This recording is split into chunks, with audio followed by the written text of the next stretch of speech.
next speaker is a local guest from here, the solution architect at Level 9. You remember the movie with 9? Radu Iscu.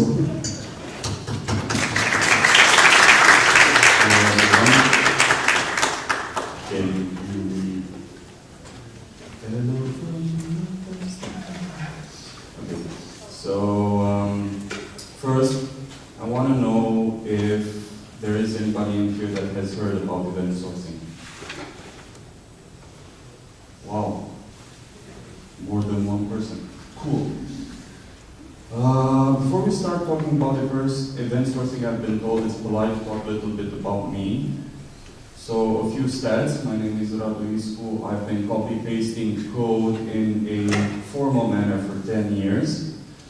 I've outlived a few technologies, .NET 1.0 and 1.1, which were horrible, Flash, ActionScript, Web Forms, and Visual Basic .NET, which is pretty much dead.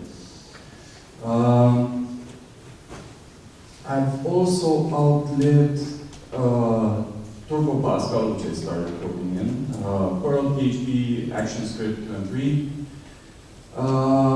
I now work predominantly in C#, JavaScript, and Scala, although I really need to delete Scala from my resume. It's making my hair white. And I work as a solution architect at Levi 9. So, what is event sourcing? It's a tricky question. Event sourcing is an architecture based on dealing with events. So if you've ever seen the event log in Windows, or basically any HTTP server log, you know what an event log looks like. And applications designed to work with logs are, in essence, event-sourced systems. One of the few things that you will notice if you ever try to look this up on the internet is that it's often talked about but never explained. People keep telling you how awesome it is, but they never tell you exactly how this thing is supposed to work. The point of this presentation is probably to try to help you with the technical part of the equation. We're going to talk about patterns today, and we're going to start with data access patterns. Now, before I move on to the first pattern that we're going to talk about, I want to ask a question. How many of you have heard the statement that if you have the correct data structure, your problem is solved for you? Okay, how many times have you understood exactly what that person meant? Yeah, me neither. Okay, so data structure that's really important for the event sourced applications is the event store.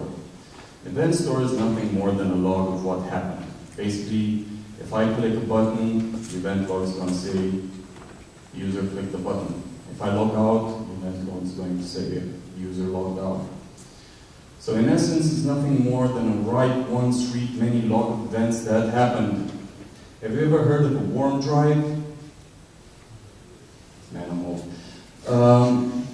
A warm drive is a write once, read many form of data storage. Basically, any vinyl disc that you've ever seen or any CD-ROM that you've ever seen works exactly like that. You can write on it, but you can never modify the data. So, a few examples of what an event log looks like in practice. If you've ever seen your bank account, that's an event log. You have dates when things happen, a transaction number, a description, like you pulled out money from an ATM, or your company put some money into your bank account. You have debit operations, you have credit operations, and maybe you have a balance at the end of each transaction. Another example of a event log is your patient journal, which basically says, at date X, patient showed up at the doctor complaining of this and that. I recommended to the patient to go get whatever analysis at that date. The patient came back with the analysis for those whatever things, and we concluded that patient is insane. We transferred him to hospital, in the Arkham in this case, and then we forget about patient. Now most people don't know that your patient journal is the transactional, mostly because it's encrypted, so yeah. Another I got a few examples out. But before we go to next things, I want to talk about data structure properties, because the event log has some very interesting properties. First of all, it supports multiple kinds of projections. Unlike a normal database, which basically is the projection, a event log can have multiple representations of data to show at any moment in time. Another interesting thing it does is that it captures behavior, not just the behavior of your system, the behavior of your users, of third-party software you're using, just about everything. In fact, if you think about the events you store on a server, like browser requests and so on and so forth, that's exactly what it is. It shows you the behavior. Right, so let's assume you come to work in the morning and you see this. Your window's been smashed. Do you know who smashed it? No. Do you know why they smashed it? No. Just says it's smashed. That's the equivalent of having a normal relational database as your source of truth. Basically, you only know the current state, you don't know how you got there. Well, not entirely true, because most databases also have a transaction log, which you're not using, by the way, even though you probably should be using. But anyway, so you have the behavior coded in the database, but you're never using it. Now let's assume I have a video camera that can play back events of the night. I'm going to notice this.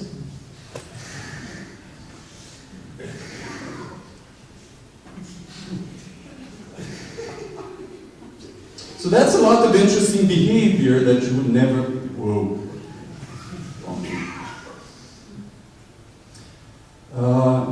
a lot of interesting behavior that you would not get from the state in the morning. If you look at the camera of the log, hey, this is interesting stuff. Okay, one interesting property that I've already kind of talked about is the fact that database event logs are replayable and undoable. You can basically... It's not very visible what's happening, is it? Well, it's interesting. Sorry? The what? Let's try. Let's know. Okay, so basically an event log, you can start at any point in time and replay the events from that point onward and see exactly how your system behaves, or to generate projections or stuff like that.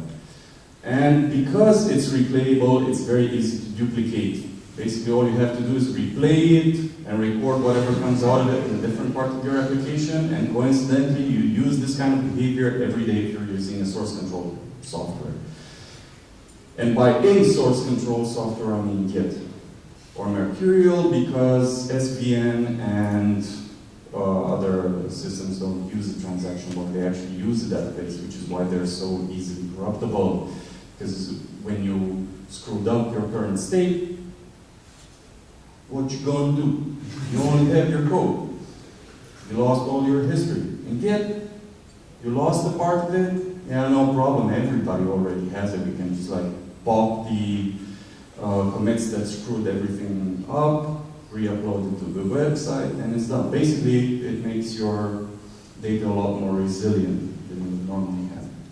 Okay, so moving on to the next pattern that we're going to talk about when it comes to data access, it's indexing. So if you remember what I said earlier, we don't update, we only write and we only read. We don't have updates, we don't have deletes from the normal CRUD model. So what indexing does is allow you to search for things very easily because you don't have a current state of the system, you have states at any point in the system, so it's very important that you know how to find things.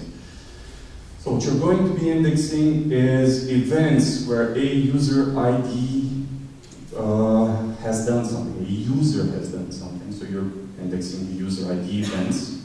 So you're indexing events by the user who's done them, so you can have a complete history of whatever a user has done in your system. The same goes for company IDs, same goes for event type, so you can actually look how many times you've had a particular event happen in your system. You can also index by the event sender in order to figure out what services are behaving like, and so on and so forth. So basically you're going to index points in time where where particular kinds of activities are happening because you want to be able to make projections on that. Snapshots. So if you have a long chain of events that have happened, it usually takes a little bit of time to replay them. It doesn't take that long, but every time you want to find out the current state of the system, it takes a while to actually compute it. So the way most systems deal with this is having snapshots. They create snapshots at a particular moment in time. If you've ever seen an accountant working on an account, this is what they do.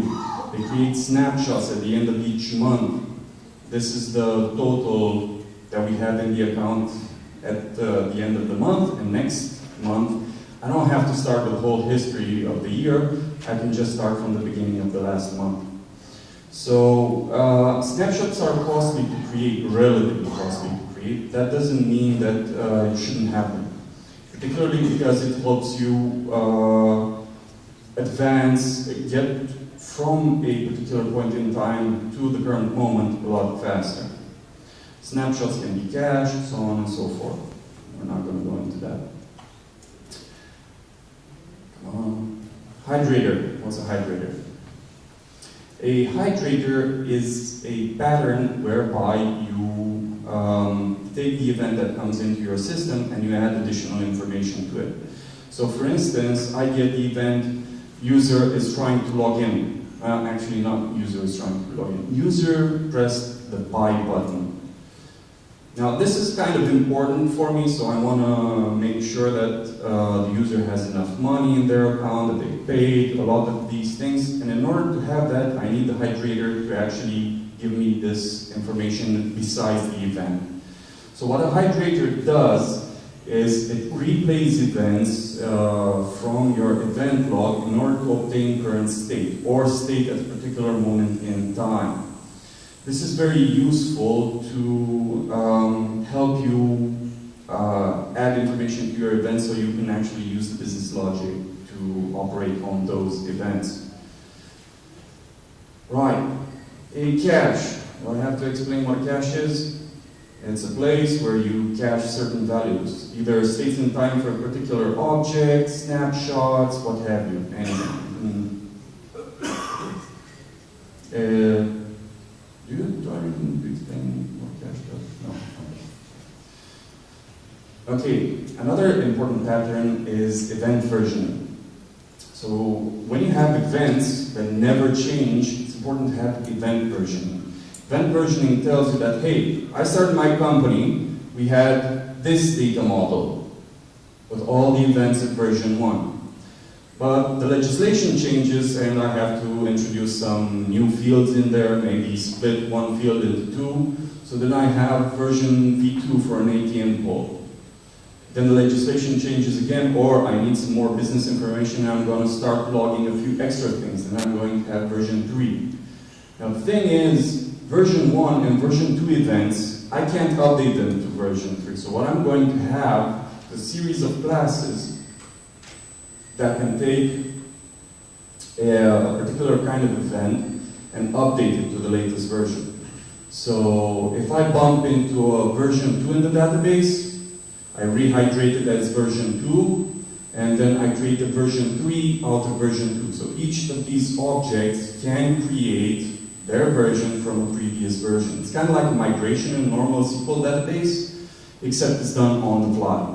So if I get an event of version 1, and I need to get to version 3, I know that version 3 has to come from version 2, so I ask for a version 2.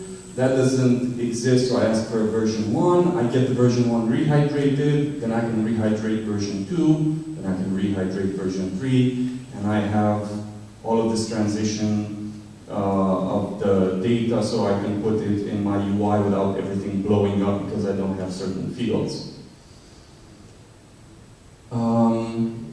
You can do this both ways, by the way. You can have a backwards chain as well. I have never seen this done in code, but there are some use cases for it, particularly if you don't have other systems working on your application, such as data anonymizer. Data anonymizers are very good for generating events that don't have identifiable information on them. So basically you can run all of your events from the database, replace certain elements that would uniquely identify a user, such as email, first name, social security number, that sort of stuff. And you can replace those with versions that are completely irrelevant to me as a person, but still have statistical significance. In case you don't have one of those, then you may want to be able to have conversion back to old versions, so you can see that the old versions of events can actually play back correctly in your latest piece of software. Okay, we've talked about changes and how they evolve in time. Now let's talk about undoing changes. So say I'm a company, I'm filling out some software for an invoice and I accidentally sent $10,000 instead of $1,000. How do you think accountants solve this?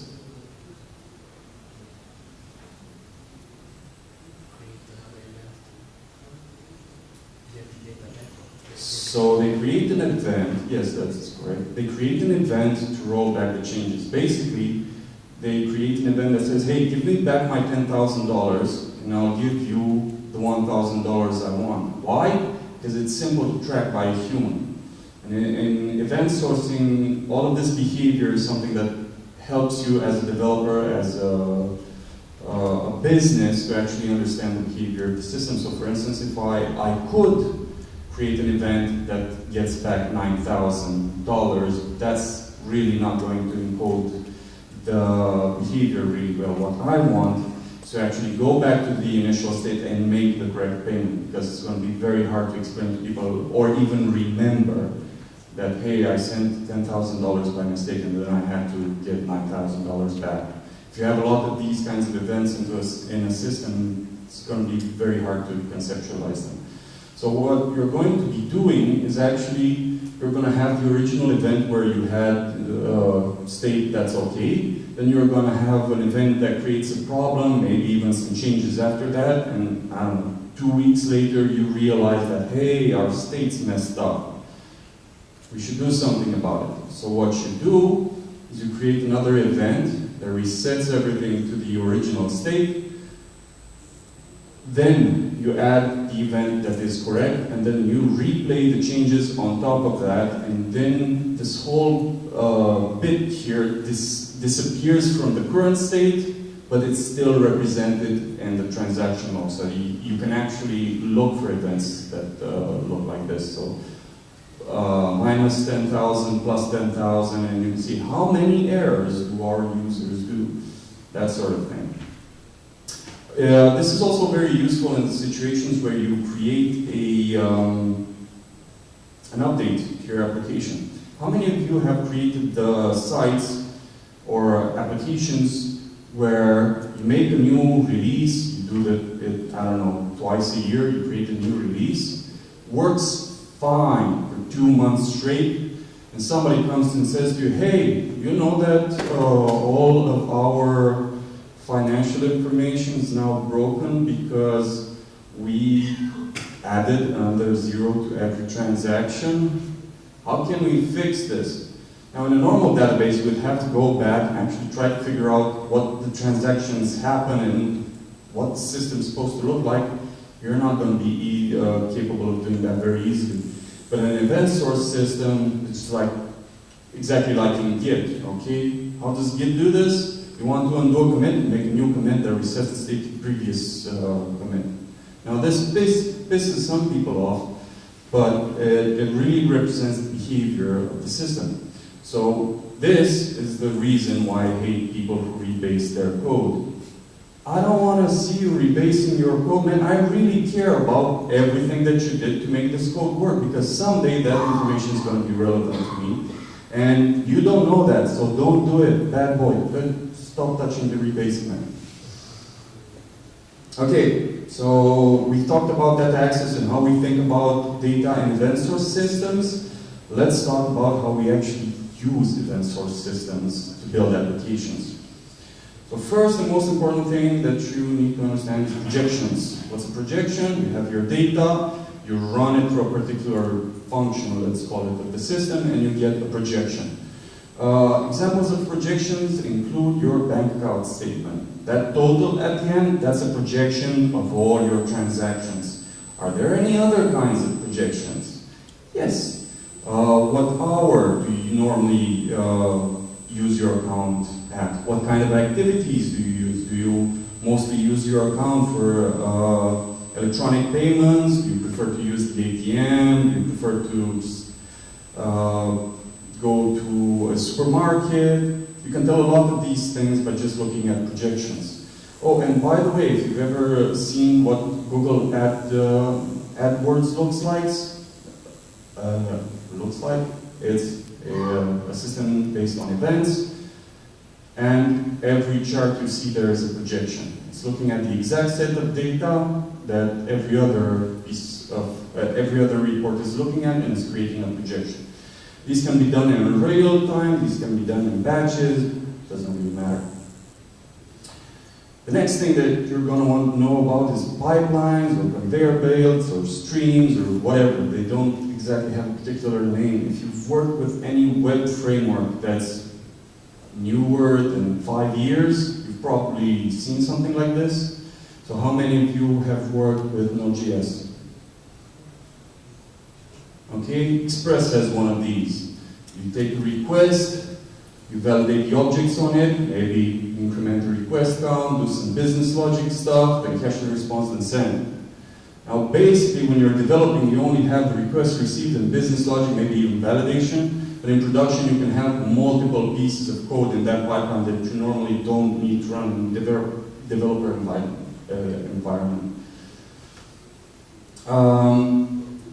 This also applies to other systems that use pipelines. Basically, any CRM is nothing but a pipeline. It's got a very, most CRMs that I've worked with have data structures that don't really represent this well, but a CRM is actually a pipeline of different bits and pieces that do transformations on events that have appeared in the system. Map transforms. You get a set of data and you turn it into something else. That's a transform. So for instance, getting the total of your account, that's a transform. You get the events, you sum up all the transactions, you obtain a particular value. Another transformation is the hydration that I've talked about. That's a component that transforms a particular event into a different format of that event or an entirely different event that you can then use in your system.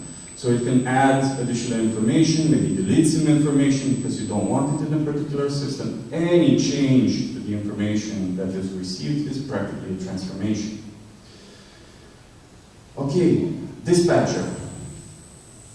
Do I need to explain this? It's basically a switch statement. It receives events and it decides what pipeline it needs to go on. It's not rocket science. What about a throttle? This is a bit more interesting. Throttles are necessary in systems like this because you want to be able to say, hey, stop it with the events, we're kind of bogged down here, we need to slow down a bit. Because you can, the components in this system can be scaled differently, that means that you may need to throttle some of them up or down depending on how the volume of information that's been processed at a particular moment in time. State machine. State machine is basically anything that deals with transactions. So when I, as a customer, press the buy button, I have a state machine waiting there for me. It's going to decide whether I can or can't do that operation. And if I can't, what step of the process I need to go to. So basically, this takes a lot of information in, and it decides what state the system is going to be. Now, you're going to say, hold on a second, that doesn't make a lot of sense, because normally a state machine has state. And from what you've described until now, this one doesn't have a state. And you're right, it doesn't have a state. The state is the events. Basically, you can run a state machine at any point in time instead of just the current moment in time if you have an event-sourced system. And another thing that I want to describe is the workflow. A workflow is basically a set of pipes with a set of state machines, with a set of dispatchers all tied together so that you can represent a behavior in your company. So for instance, I have a sales funnel, I can represent it through a workflow. I have a customer relationship manager, I can represent it through a workflow, and so on and so forth. All of these bits and pieces are composable. When you obtain a flow through a system, you call it the workflow, your day is done. Oh, and all of these systems are basically, since they're just transformations and different decisions taken on top of objects, they're all pure functions. So that's kind of neat. Composability. Now we've talked about all these patterns, but what do they really look like in real life? How is a system like this supposed to work? So let's analyze a particular behavior that's common in applications that deal with events on a common, on a day-to-day basis. Here's a retry pipeline. I have a send event failed. This is a pipeline for send events that have failed. What do? I have a transform that increments the count of the original event.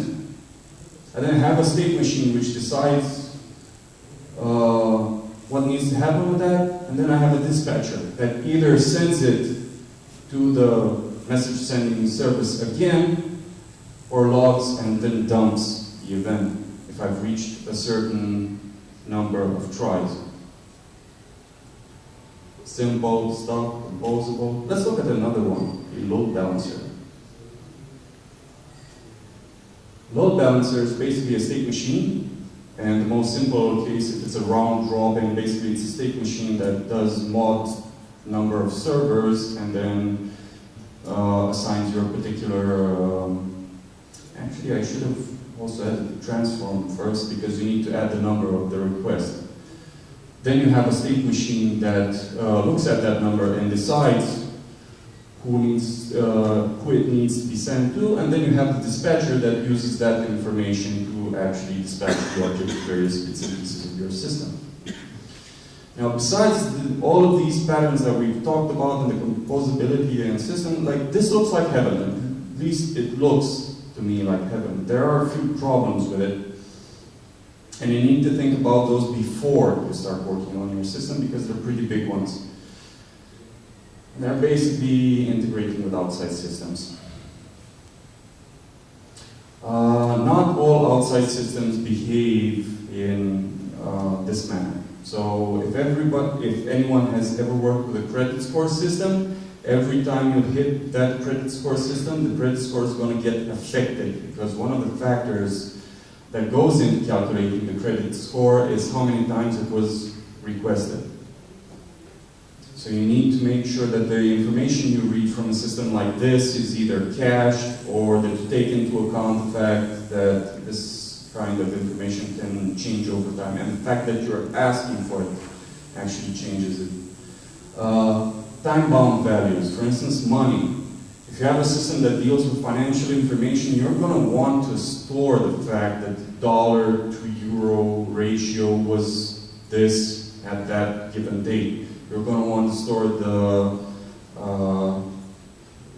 information about how much the dollar was worth, how much the euro was worth, a lot of these things, just to be able to know that you can replay those events correctly into your system, because if you're going to request the current value of the euro, you're going to have a few problems trying to look at the information from your system from about 2 years ago, unless of course something happened that, turned the whole world back 2 years, which usually doesn't happen. The world goes back 100, 200 years whenever something big happens. Never two. Yeah, and one more thing, log everything that you send. How many of you have worked with third-party systems and they say, man, your call never made it to us? Or your call has bad data. You normally have to go, start creating a log for what you send to those people, and 2 weeks later you're going to go, aha, you lied, we sent it correctly. So you're going to need to log everything that you send. And in fact, I do believe I mentioned the fact that you need to log this sort of stuff. Okay. And now for some technical slides, or how I like to call them, the logo slides. Event store, which is an event store that you can get from Get Event Store. This is pretty much the only event store that's specifically designed to be an event store that I've seen right now that's commercially available and open source. It has support for projections plus a few other things. I'm looking at it right now. I can't recommend it or not, but it looks kind of cool. Then you have Kafka, which you've probably heard a lot about and can be used to source events because it does have a feature to save the events on disk if they happen, and you can set the life expectancy of an event to be forever. I want this stored forever, and to just keep adding servers to that Kafka database until the universe goes cold. Kafka has another advantage. It basically integrates with just about anything. So if you're going to want to do indexing and projections, you're going to be able to integrate with most, if not all, of these systems. Now, Elasticsearch is basically good for indexing things and maybe even creating some projections on top of that. Cassandra is also very good for projections, not so much for indexing, but it's kind of cute. You could possibly use it for indexing, but I don't see how I could do wrong though. And Spark is very good for real-time projections. Basically, you take events in, you send them to Spark, and it can index, not index, but update counters in real time. So you use Cassandra for something like creating reports, and you use something like Spark for giving you stats about how your system is working at the current moment. And this is the half of the slide that talks about the future. Basically, these systems are perfect for working with AI. You have a system that represents behavior, which is where AI shines. It detects behavior. And TensorFlow and DeepMind, they're AI systems from Facebook and Google, respectively. You've probably seen a lot of news about them recently. What you haven't heard of is Microsoft Cognitive Toolkit, mostly because Microsoft hasn't done so much publicity to it, because it's designed specifically for the corporate environment and research environment. TensorFlow and DeepMind, well, you've seen a lot of stuff about them because they get used for wacky projects and not really for corporate stuff, whilst Microsoft Cognitive Toolkit has been making money for a while now. Not that interesting. There's also an AI solution from Amazon, but I was able to find next to nothing about it, not even a logo, so yeah. Oh, by the way, this isn't a logo either. This doesn't have a logo, but I was able to, copy-paste it off the site. Kind of looks reasonable. But the Amazon AI thing basically has no marketing associated with it, so sorry. Did not make the slide. Here's a reading list for some things. This is an article by Martin Fowler in which he generally describes how an event sourcing system works. It has some code samples as well. You're going to see that a lot of the patterns that we discussed here are really easy to implement, especially if you keep them separate. This is a presentation by Greg Young about event sourcing, which goes a bit more into examples about event source system, which is kind of nice. And then you have presentations about source control and code as data, which is something that you can do if you consider your source control as an event log. You can start doing projections on the go and try to find out more about your development software process. It's not exactly something that's related to event sourcing, but it's a good exercise to try to make analogies between what we've talked today, because you understand how your code works, you understand how your source control works, and this should allow you to better understand how event sourcing works. So, any questions? Oh, by the way, I had a bed that I just won. Right, any questions? Yeah.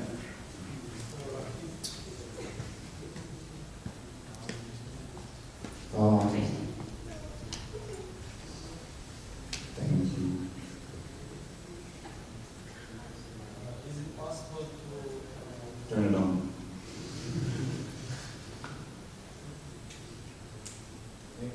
Is it possible to implement or to add event sourcing to a legacy system, to an existing one, or is it worth it? Is it possible? Yes. Is it worth it? It depends on the system. So basically, any old banking software that was developed in the 60s is event sourced. Any telemetry application that was developed anywhere in the past century is event sourced. Any medical application is event sourced. So these systems, they map really well to event sourcing, and you can generally change the system quite a lot towards making it more, towards getting it closer to actually being a system where these patterns work well. So basically all you have to do is look in the existing code and break it up into these patterns so that they're reusable and composable. Most code bases that are old are just not, they're coupled, that's all that's happening. So you can implement an event sourcing application using a relational database file, relational database. You can. Just have a table where you drop events of a particular kind. And you can replay them back by reading all the entries in that table. You have indexes based on where those events are located in time. So you have an index that tells you the log, the event ID plus the time it is, so you can easily find it. You can have all of these indexes that are mapped towards your table, and then you can easily search it. So yes, it is something you can do with old systems. Basically, they are event sourced, they just don't know it. So basically, it's like, hello, my database, my application, I have come to show you the light. You need to change this, this, and this, and then everything will be perfect. Any other questions? Is there an advantage to using SQL database as event source, like you said? And what's the advantage of doing what you described compared to, I mean, what are the advantages or disadvantages of each approach?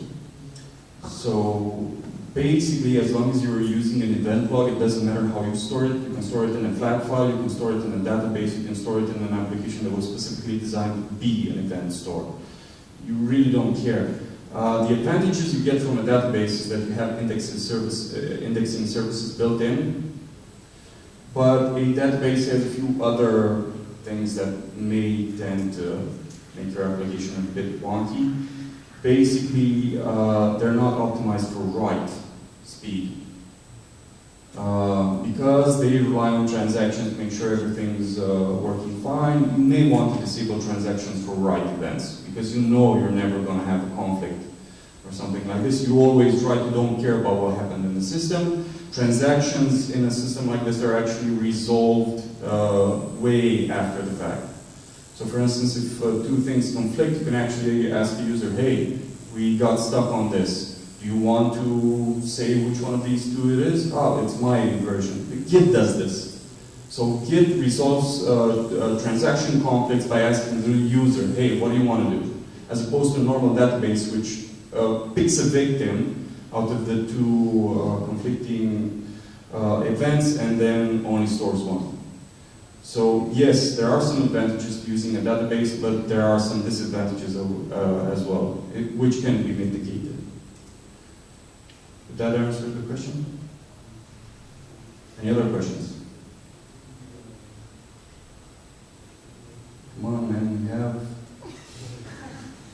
15 more minutes.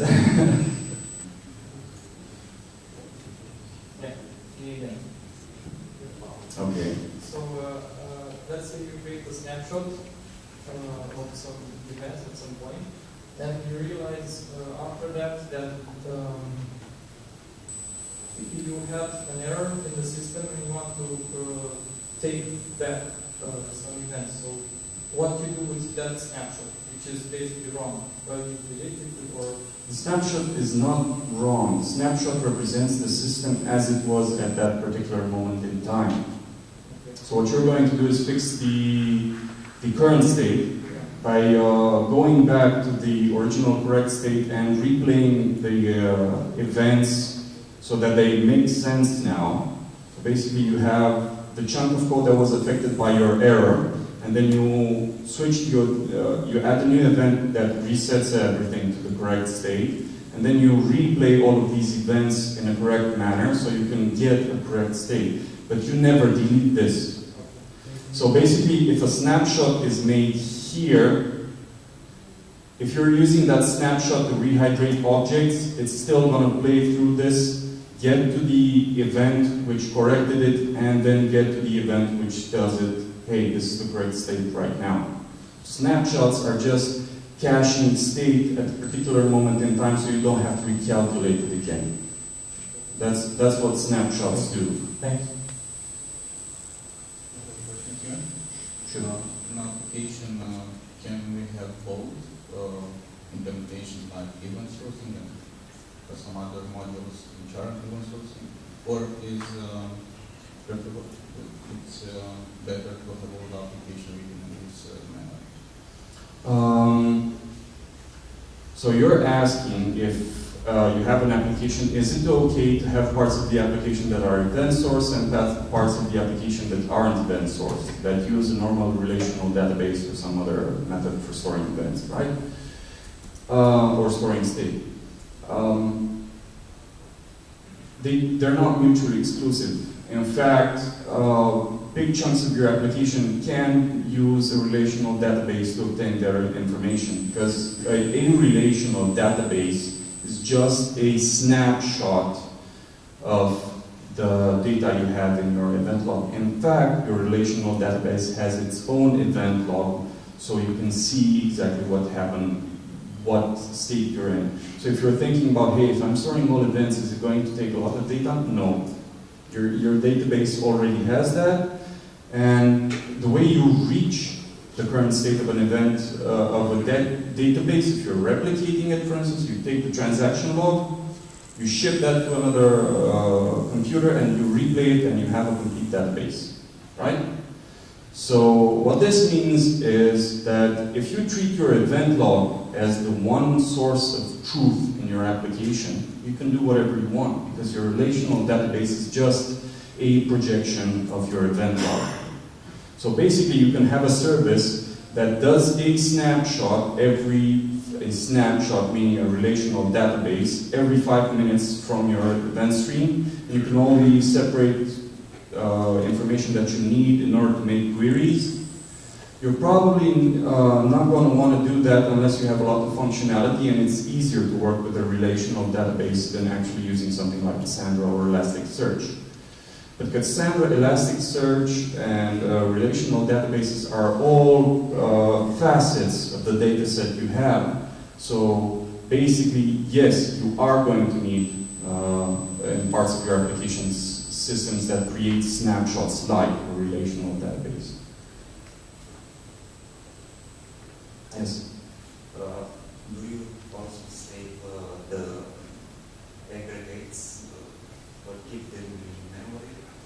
Well, that depends. That depends a lot on your workflow, how much information you have.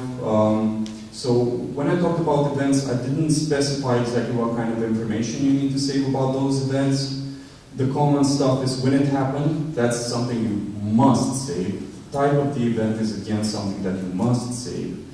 And the minimum information that you need to save about the event is exactly how the change state, how the state changed.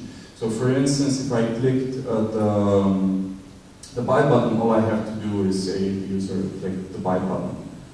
Because I have the other events that say the user added this and this product into the cart, and when they pressed buy, I just want to say I pressed buy. On the other hand, you could also store in the buy event all of the information that is in the cart. You can also store whether I'm logged in or not. There's a lot of information that you can store about an event. Either the current state, part of the current state, or just what changed. So how you deal with this depends a lot on how, on your infrastructure. So for instance, I've seen systems that saved all of the data and events, mostly because they did not have the infrastructure to recreate those events.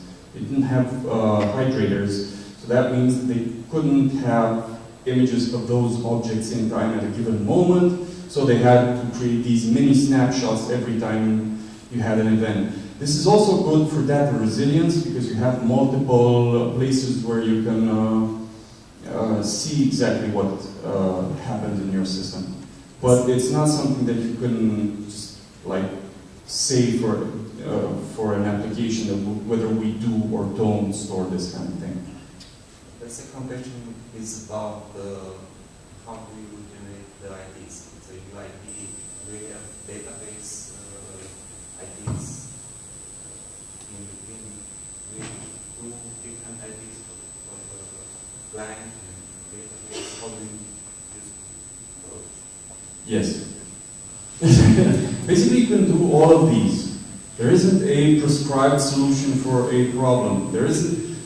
How many types of IDs do you have in a relational database? You have strings, you have numbers, you have strings that have a particular format, you have dates, it can be anything. It's the same with this kind of information. So you usually choose the type of ID depending on what infrastructure you have. So if you're not using a relational database, a globally unique identifier is something that you want. Because it's globally unique, you know you're bulletproof. If you're using something like a relational database, then you're going to probably want to have a combination of timestamp plus a number that tells you exactly the ID of the transaction. You could also have strings. It really depends on your infrastructure because that dictates how it's going to be able to replay those events and how it's going to be able to search for them. In Elasticsearch, you can basically store everything and don't care because you have certain ways of storing that information. There is no single way of doing things. You basically have to choose depending on what your application does and what infrastructure you have. I think this is just going to be a quick one and an obvious answer, I think. So if you think about a traditional system with a relational database where you're representing, for example, user records, you can have a users table where you have all the fields for a particular document. If I understand correctly, in this case, you would never actually store the user record. You would just be storing diffs along the time. So something changed, you store a diff on that field, and every time you want to get the user record, you just need to form that on the fly. Is that the case? It depends. You can store, so like, this is what happened, This is what changed. This is how it looks now. So you can store the information for a user and actually store a snapshot of an object with the event that led to that snapshot. Or you can store the snapshot of how it looked before the event was applied. You can do all of these things, or you can do none, depending on the infrastructure that you have. So if you have something that a hydrator that's really fast, and you also have support for snapshots that's invisible to the programmer, you don't care. So basically you have some middleware in your pipeline that just rehydrates all the events so that makes sure that we have the current state in.